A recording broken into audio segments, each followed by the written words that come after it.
What's up, future officers? My name is Tejas, and I warmly welcome all of you to this new episode of I Lead. Today, I want to express and tell all of you who are writing mains this time, UPSC mains 2025, all the best. And after all your time in preparation, you earned your place to get where you are. All you need to remember is that you should have that temperament and just keep your thoughts flowing. Okay, just keep all of this, in control. And the next 10 days is going to be very crucial. All this analysis of the paper can wait after 10 days also. You just have to keep doing your duty. Okay, just go in there, write the paper, prepare for the next paper, write that paper, prepare for the next paper.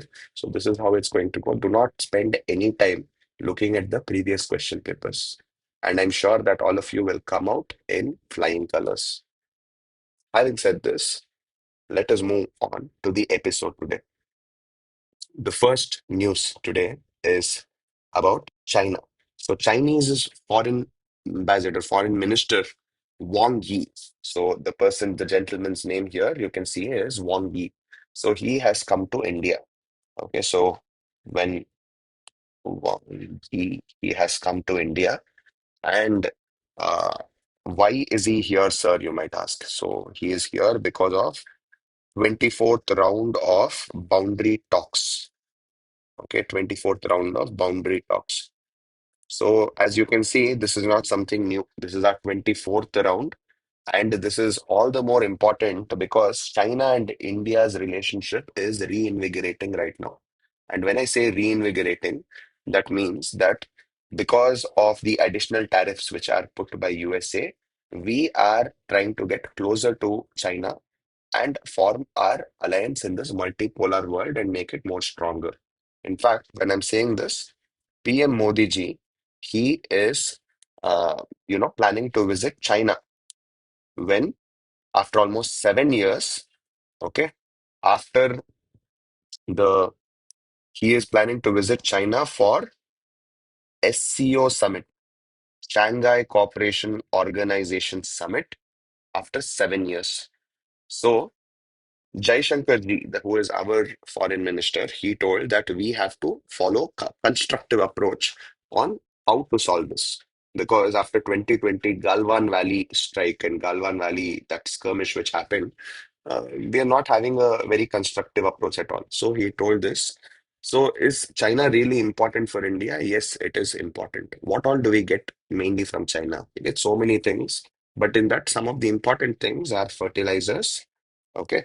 Then you have something called as API. API means active pharmaceutical ingredient. What do we mean by active pharmaceutical ingredient? It is that particular ingredient which is mixed with some salt and a tablet is manufactured. So only a few particles in a tablet will actually be medicine. So that pure medicine we get from China, that we mix it with salt and we make it with tablet. Okay, we make it into a tablet. But in this round of talks, what China expressed is that still it is maintaining its same old stance that 90,000 kilometers of Arunachal Pradesh is theirs. Okay, and we are not going to, of course, accept with that. But let's see how it goes. So right now, what is in news is something called as RIC Trioka. So RIC means Russia, India, China Trioka. Okay, so it was not a new idea. It is an idea which started after the Cold War itself. Okay, so US believes that still world is unipolar, but you- the world believes that we are a multipolar country, right? So till now, we have seen that RIC, that is Russia, India, China, we have held over 2 dozen meetings. Okay, we have held over 2 dozen meetings up to 2021.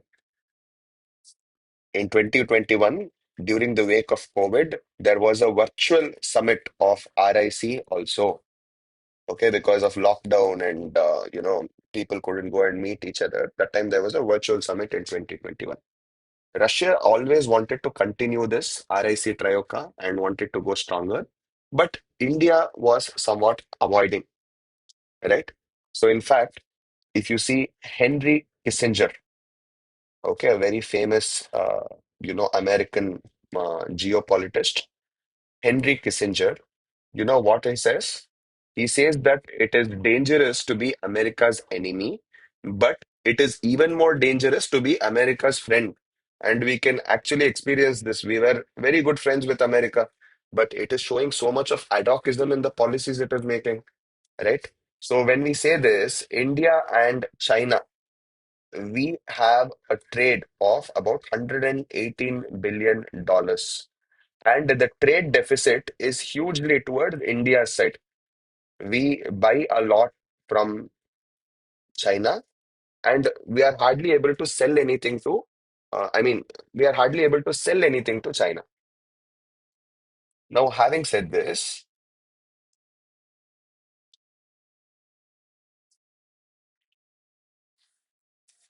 there is another concept also which is emerging.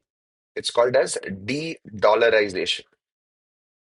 De-dollarization is this concept where till now, you have to understand this, till now, most countries they trade with dollars. And when I say most countries they trade with dollars, till today, 55% of the world's trade, approximately 54-55% of the world's trade is still done in dollars. Okay. So if you see forex reserves, most of the countries, how do they keep their forex reserves? They keep it in dollars itself. Okay. So right now, what we are planning as BRICS countries is something called as another alternative. Okay, we are not entirely sure of the name yet. Some of them are telling that it will be rupee, but Russian President Putin, he introduced, in fact, a prototype. Prototype for what? Prototype of a new currency, prototype of a new bank note, which should be introduced, and that should be to counter the dollar. Because as long as dollar has this, every trade which is done in dollar will keep on adding as a tax. And through some tax, it will keep on enriching and strengthening the US economy. So we have to go for an alternative. So this was something which was pitched. Anyways, having said all this, this was the news for this. Next one is um, this news about CP Radhakrishnan. So see, who is the CP Radhakrishnan? He is that NDA's candidate to become the next vice president. Okay, so on September 9th, there will be a vice president election, and he is most likely to become the vice president because he has the full support of NDA. In fact, PM Modi ji has told all the parties to announce his candidature so that it can make it unanimous. But many, many, candidates, they are pitching their own candidates. Like if you see DMK, they have their own candidate. Congress government, they are pitching for Justice B. Sudarshan Reddy, who is from a Telugu origin. Okay, so Radhakrishnan, if you have to see, he's the Radhakrishnan, CP Radhakrishnan. He is the present governor of Maharashtra. Okay, and he was the former governor of Jharkhand. Okay, he has a BBA degree and he has been in RSS for quite some time and he has strong connections, strong network. He is widely traveled across the world. Okay, so all of this has gone for him, and right now he is likely to be the next vice president of India. There's something which you have to know. CP Radhakrishnan. Remember this name. Next one is China's Kaiwa technology. So this is a very, very interesting concept. If you actually listen to this, you might actually be surprised. So what is this Kaiwa technology all about? It tells that from now onwards, women don't have to undergo pregnancy. A robot will do it for you. See, from conception to fertilization, okay, fertilization, conception. I'm so sorry, one second. So, from fertilization to conception to developing that particular fetus to delivery of that baby, okay, to delivery of baby, everything from starting to end, everything will be taken care of by this particular technology. So what is this Kaiwa technology all about? It is basically a humanoid robot which has created a humanoid pregnancy system. Okay, pregnancy system. Now, this first prototype of this, okay, it is going to be launched in 2026, and it basically tries to mimic everything which is there in a human body. And when I say everything, it is has the synthetic amniotic fluid, just like how it is there in a mother's womb, and a nutrient delivery system, and a nutrient delivery system. Okay, so even there was actually a article I read in the New York Post which said that is it actually mimicking biology? So right now this is going to redefine parenthood because it is going to offer home to those who are unable to conceive. So basically those people who are childless and who are not able to conceive, they can just take the robot's help to complete their pregnancy.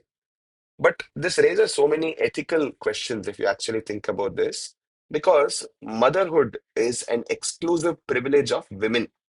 Now, if this is delegated, the natural system itself will be questioned. And this entire thing, it breaks the frontiers of the erstwhile technology and it is going towards something new. So you can see that it is almost like an alternative to surrogacy. You must ask, how much would it cost, sir? Maybe out of curiosity. So it is going to cost approximately $14,000 if you want to have a robot to have your baby. Okay, so this is how it is. And then we move on to the next aspect, which is Supreme Court. Okay, so Supreme Court, it is hearing a presidential reference on timeline for bills. So, what is this all about? See, Tamil Nadu government, they had gone to High Court and then they went to Supreme Court because they had a problem that whatever bills they were passing, everything was being tabled by the governor and none of it was being passed. See, according to the Article 200, Governor, you have to know all these Article 155, 156, 200, 201, 356, 365. You know all these articles, you have to know. It is very, very important. Mm. So let me tell you a few of them. Article 200, it says that bills passed by bills passed by legislature assent of the governor. So basically, it talks about whatever bills is passed by the legislature, the governor, how he has to give assent of the governor. So this is told in Article 200. If you see the corresponding article to president, it will be 111. Okay.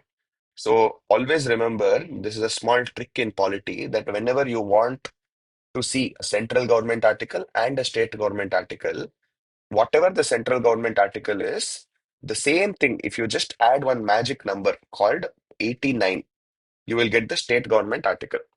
Okay, if you add this magic number called 89, you will get state government article.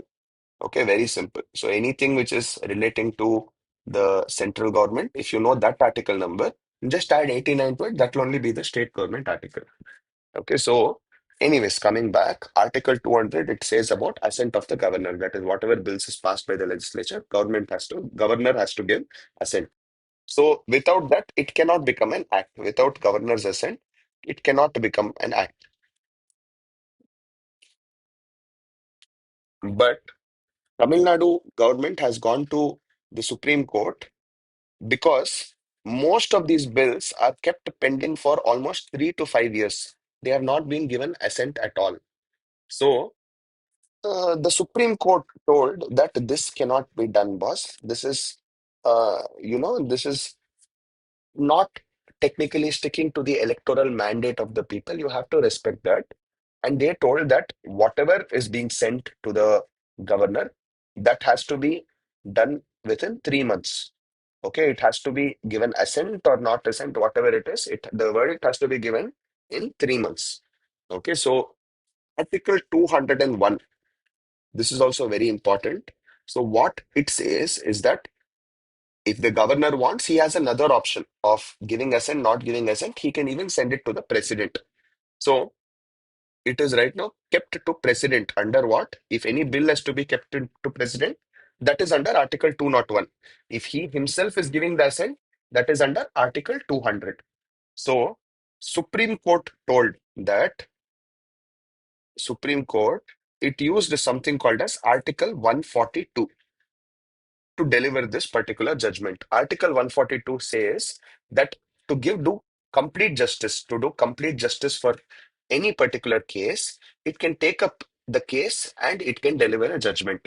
So, Article 142 it is using, and it says that from now onwards, if the governor is not giving assent and he's tabling it and he's pocketing it for so many years, and if he's forwarded that to president and president is not giving verdict within a few months, within 3 months, in that case, whatever bills are kept with the governor and president, both of them are deemed to be passed. Deemed to be passed. But after listening to this, you see that the central government got angry because it thought that this was a clear violation and it was bypassing the central government. So, what happened? According to Article 143, which talks about advisory jurisdiction, the president is right now asking the Supreme Court 14 questions. What is the question about? They are telling that governor is not an alien to the state. Setting a timeline for the governor is incorrect. Okay, it is not correct. See, governor's office is not a post office. Okay, they are making these points. Governor's office is not a post office. And the president, who is Srimati Draupadi Murmu, so she is going to take up that floor and ask these 14 questions to the Supreme Court. Okay, under her advisory jurisdiction.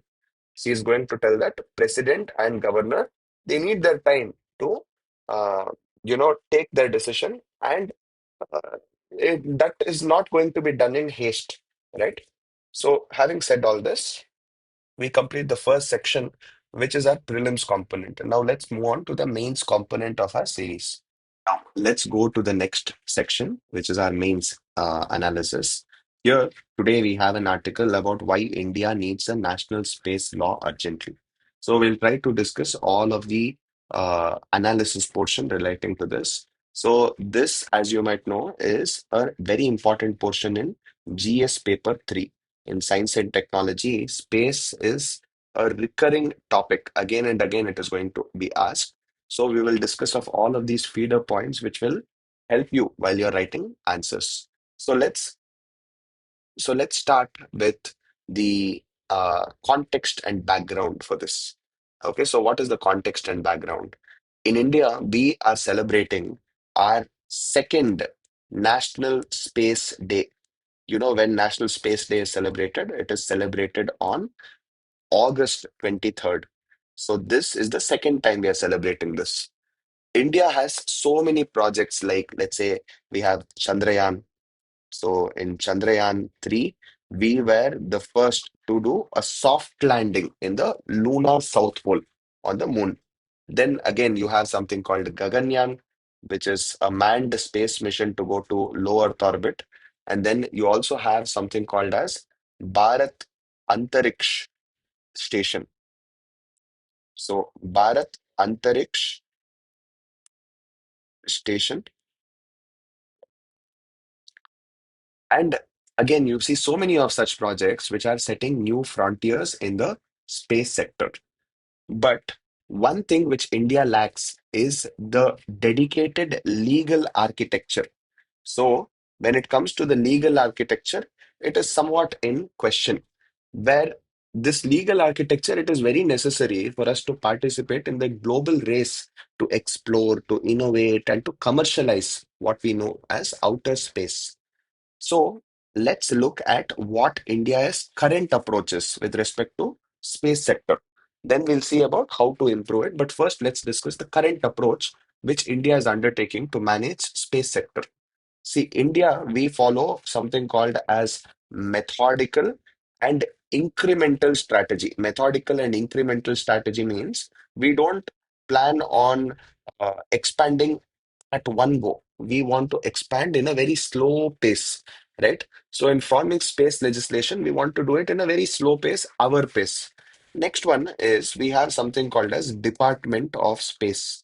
So this Department of Space, which is there, it is proceeding very carefully with technical regulations to ensure that safe and authorized space operations happen. Next, the third one is that we have something called as catalog. Now, what is this catalog, sir? You might ask. It's a catalog of Indian standards. Okay. It is a catalog of Indian standards for space industry. For space industry. It has been created as a set safety standard for space activities. Next, the fourth thing, which is very important, is the Indian space policy as a whole. Okay, so when it comes to policy, we see that we generally it provides guidance on activities that non-governmental entities are encouraged to undertake. Like, for example, there are so many private companies. Now, how do they engage with respect to space? There are so many guidelines which is listed down in these policies. Next, apart from this, there is also something called as in space. Okay, have you guys heard of this? In space norms. So, in space norms, guidelines, procedures, all of this which were there in 2023, this are in place to implement the Indian space policy with respect to the authorization of space activities, right?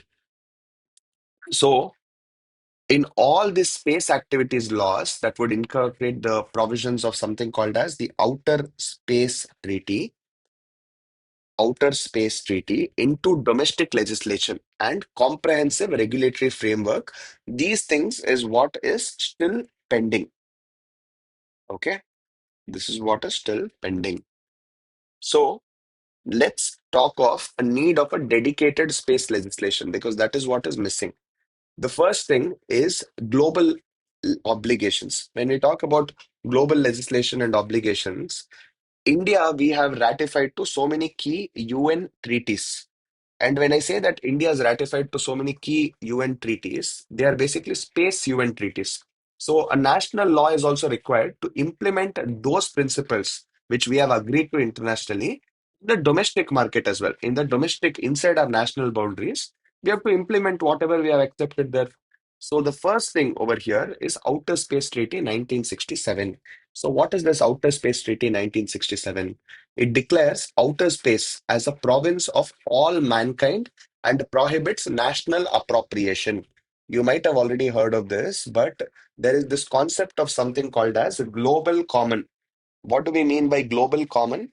Global common means it is that particular space or territory which does not belong to anybody. For example, you have Antarctica, you have high seas, and then you have space. Now, here, space also does not belong to any one nationality. It belongs to all mankind. This is what is told in Outer Space Treaty 1967. Now, the second one is called Rescue Agreement, where it requires the states to assist the astronauts who are there in distress, and the particular countries should help them retrieve them and return them safely. Okay. Then the third one is something called as Liability Convention 1972. So, Liability Convention 1972, it makes the states liable for damages caused by them due to their space objects. Now, so many times, some satellites and everything will be launched, which will become defunct after a particular time. Now, when they become defunct and certain fragments like this are, floating in space, if due to these fragments, some other satellite becomes damaged, in that time, this country who has launched this satellite, whose debris are caused this damage, they are responsible for giving them money. Okay. Fourth one is a registration convention.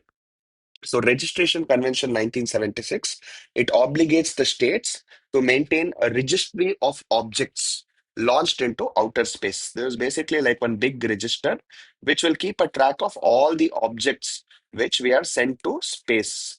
Okay, which we have sent to space. Then the last one, very important, Moon Agreement 1979. Okay, so it establishes that moon and its resources as a common heritage of mankind. Now, this is important because India has not ratified this particular treaty.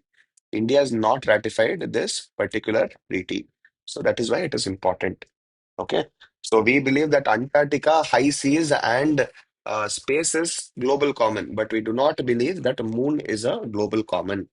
Okay. Anyways, next one is the regulatory clarity. So Indian Space Policy 2023, it has a lot of good things. Like it has intent basically of doing good. It has direction. Okay, but what it does not have is it does not have teeth to bite, meaning to say that it does not have the legal force. Okay, so a dedicated space law will create a binding and enforceable rule for both government and private players. So it is going to provide predictability. Okay, it is going to provide predictability in how approvals are given and architecture is monitored. Okay, next, third one, strengthening in space. In space, it currently functions without any statutory backing. So, does InSpace have any statutory backing? No, it does not have any statutory backing. Okay, so without any statutory backing, it operates, and legal authorities will make it stronger central regulator. Okay, next. The fourth one is efficient approvals. When we talk about efficient approvals, it basically means that clear licensing rules should be there, clear licensing rules, timelines, procedures, processes, okay, timelines, processes, all of this, when it is there, it will help reduce the delays. It will help reduce delays. Okay. After this, next one is the investments. Okay. This is the fifth point, investments. So there is a lot of clear FDIs with respect to this, foreign direct investments. So this FDI norms, whatever is being established, that will make it easier for global investors to put their money inside India. Okay. India space sector specifically. So there will be defined rules which will help the startups and the private companies to raise funds without facing all this legal confusion. The next one is the sixth point, which is clear liability norms. So, liability coverage, that means that if in case something goes wrong, then all these risks are managed at a national level. So there will be so many affordable insurance schemes wherein these affordable insurance will protect all these startups, okay, from any losses if any space assets is damaged. So this would make the investment seem a little less risky and more attractive. Okay. The next one is protecting innovation. So law should secure IPR. This is very important. Otherwise, what is the incentive for anyone to do anything? They have to protect the IPR for the companies, and it can also prevent migration of talent to other jurisdiction. Like for example, today we see that most of our smartest brains go to NASA and work. So if this particular thing takes place in the correct way, if IPRs are secured, and if one person knows that whatever he's going to invent, he is going to get the benefit out of it, then migration of talent to, let's say, USA and other space stations would be prevented. So this would prevent our brain drain and increase our brain gain. Okay. The last one is independent review. This is the last point, independent review. So there should be a statutory appellate body. There should be a statutory appellate body which will resolve all the disputes. It will also basically help prevent the conflicts of interest with respect to the regulation. So, with this, how can we conclude? One thing we can tell whenever anything about space comes is that space is a global common, but it is also our global responsibility that every nation has to take up, and we have to manage it combinedly with a consensus, with a spirit of humanity, humankind. right? These should be our principles, which should take us forward in this direction. Otherwise, you can also tell that globally, governments across the world recognize the strategic importance of space technology.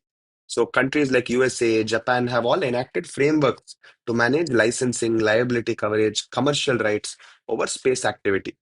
So in this case, Indian space sector also, to realize its full potential, Indian space sector should also come up with a particular legal mechanism to improve the accessibility, usability, and harmonize our technologies. Okay, so legislation would be of great help if this happens. So this is how you can bring about a conclusion. With this, we end today's session in iLead, wherein we have discussed certain prelims pointers and a mains discussion. I'll see you all in the next episode. Until then, keep studying, keep writing, and I hope that all of you are in the right path of becoming an officer very, very soon. This is Tejas signing off. Thank you and have a nice day.